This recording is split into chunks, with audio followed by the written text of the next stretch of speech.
Hey guys, Mr. Mises here, and I'm going to be talking about doing a confidence interval for a hypothesis test of means.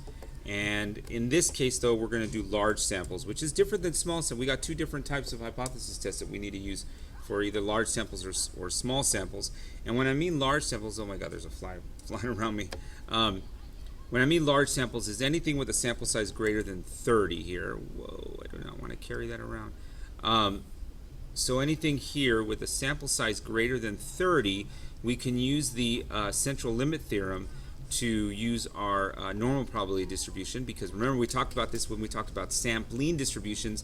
When our n is greater than 30, then the Central Limit Theorem will allow us to use our normal probability distribution based on symmetry, right? We either need to know that n is greater than 30, or we need to know that the population, the sample comes from a population that's normally distributed itself. A lot of times we don't know that, so we're going to do one that's greater than 30, and then what happens if it's not greater than 30. So I'll show that to you in the next class. So I've got my problem here, and go ahead and take some time to read it. I'm not going to go and read it through it. I know that you guys can read, so I'll just go straight into this stuff. Now here are your formulas that you're going to need for these types of problems. The standard error formula, notice it's a little bit different, but we did this when we did sampling distributions. The confidence interval, here's the confidence interval formula. Notice this is the same thing as we did with proportions, only we're doing it with x bar now, okay? And then the z-score is very similar to proportions as well, only we're doing it with x bar and mu. So the process is the same for these guys. It's not very much different at all, only we're using a different statistic. We're not using p hat, we're using x bar. Okay, so we're not using proportions, we're doing means, because these are quantitative data. Alright, so I'm going to go and create this confidence interval. So I'm just going to label what x bar is. X bar is my sample mean, which was 27.02 miles per gallon. And S is my sample standard deviation, which was 4.83 miles per gallon. And I get those from my problem. So I'm going to use my confidence interval formula that I have up here. So x bar is 27.02 plus or minus z star. Z star for 95% confidence is 1.96 times my standard error of x bar, which was s over root n. So I'm going to go s, which is 4.83, over root n, which is square root of 50. And I know that because I took 50 company trips. All right. Okay, I'm going to calculate that out, and I'm going to get 25.68 to 28.36, and I did that because I just did this minus that, this plus that, I get this. Okay, so now I'm going to write this in context, because again, we always want to write these things in context. I'm going to use my keyboard here. It's a little easier to write down this way. All right. So what do we say? We are 95% confident that the true mean gasoline usage among the entire fleet of cars is between 25.68 miles per gallon and 28.36 miles per gallon. All right, and that is, again, that's all there is to making a confidence interval. So it's really not too much different than what we did in the past. Okay. Now what we want to do, though, is we want to take this and go into doing a hypothesis test. So how does this relate to a hypothesis test? All right, so we still have to do all our pieces of a hypothesis. We have to write our hypothesis, state our conditions, do our mechanics, and then write our conclusions. So in this case, let's write our hypothesis. Wow, I cannot write on this thing, by the way. So our null hypothesis is going to be, our sample statistic is x bar. Our sample statistic in our previous hypothesis test was p hat. Our sample, our parameter, not our sample, our parameter, which was our population statistic, was p. In this case, our population statistic is mu. Okay, I'm going to label as mu g, and over here on the side I'm going to say that mu g is going to be the true mean miles per gallon of gasoline usage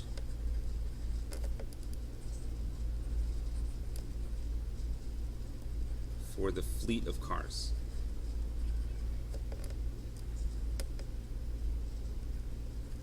All right, so we're talking about the average, all right, the true average, the population average. So what we're trying to say here is that, again, this is going to be the same as in the proportion test that we did. It's always going to be equal. It's going to be mu g is equal to whatever our population mean was. In this case, we are wanting our goal to be 28 miles per gallon, so I'm going to say it's equal to 28 miles per gallon. And my alternative hypothesis in this case is that our mean is less than 28 miles per gallon, right? Because we're trying to see if we failed to attain our goal. So if we failed to attain our goal, then we didn't meet 28, we went less than 28, right? So we're going to check to see if that's true.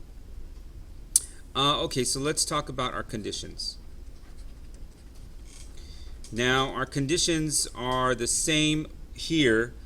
Number 1 and number 2 are the same here as they were for our proportions. So number 1 is, were these selected at random? Well, yeah, it says it right here, chosen at random. So we're going to say trips were chosen at random. Okay. Second one, so less than 10%. We'll just go ahead and assume that 50 trips is less than 10% of all trips taken. And then the final one is going to be our central limit theorem one. And for this case, since n is greater than 30, we're just going to write n is greater than or equal to 30. So the central limit theorem allows us to use a normal model. Okay, so that's all you got to say. All right, usually for these, since they're large ones, that's all you got to say. It's going to be the same all the time. Okay, then we're going to do our mechanics. So this is actually where the math comes in.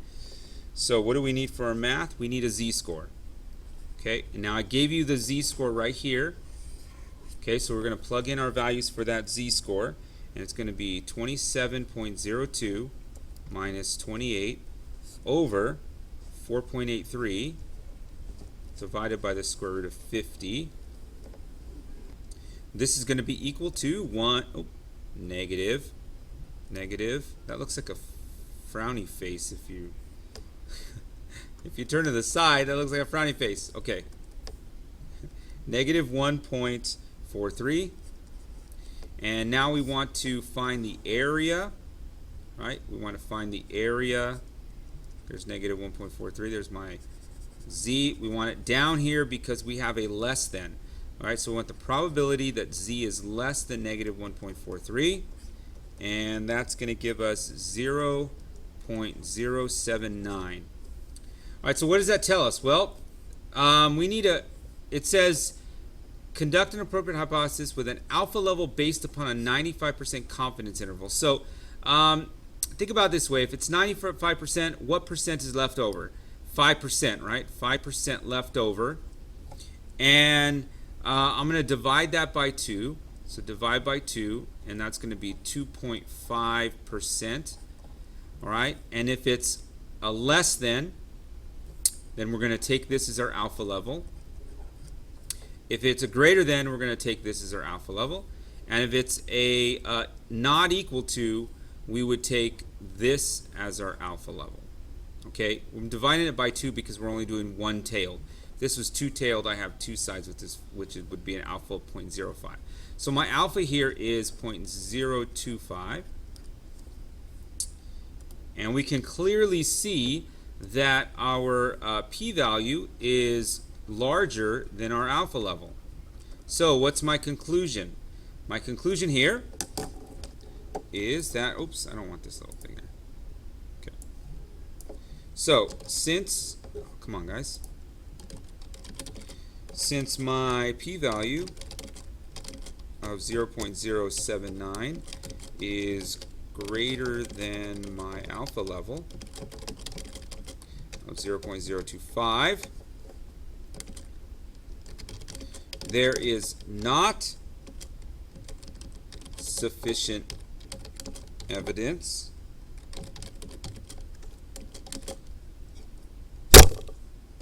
to suggest that the mean fuel economy is less than the goal of 28 miles per gallon. So there is not enough evidence to claim that the company failed to meet its goal. Okay, and there we go. That is the that's doing a hypothesis test for n greater than 34 means. Okay, so the next time we see each other, I will talk about how do we do it for a large sample size. I'm sorry, for a small sample size, because I just did large. So what do we do when n is less than 30? Well, we got to do a whole different model here. So for now, don't worry yourself about that. Just follow the same steps that we did like here on this one, and I will see you soon. All right, talk to you later, guys. Bye.